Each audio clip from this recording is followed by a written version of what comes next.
l'essentiel de ce qu'il faut savoir et savoir faire sur les suites arithmétiques et géométriques.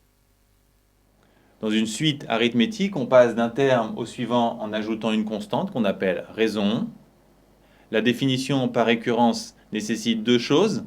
La relation de récurrence, on obtient un terme en prenant le précédent et en ajoutant R, et en précisant le terme initial.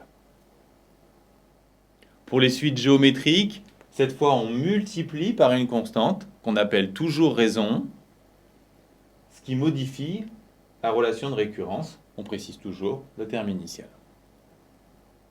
Pour passer d'un indice n quelconque au terme associé, on a la définition explicite.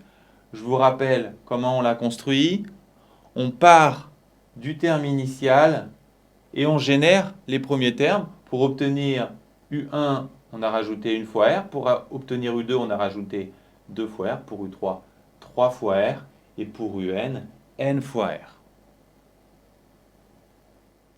Pour la suite géométrique, on applique le même procédé.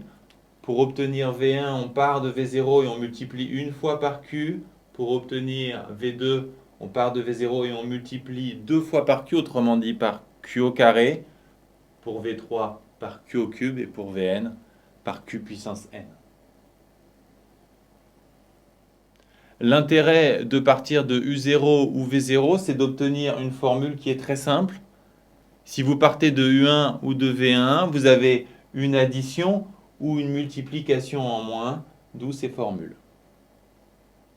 Vous devez également connaître les comportements des suites arithmétiques et géométriques, c'est-à-dire leurs variations et leurs limites. Pour les suites arithmétiques, c'est très simple, tout dépend uniquement de la raison. Quand la raison est positive, la suite sera croissante et tendra vers plus l'infini. Et quand la raison est négative, la suite sera décroissante et tendra vers moins l'infini.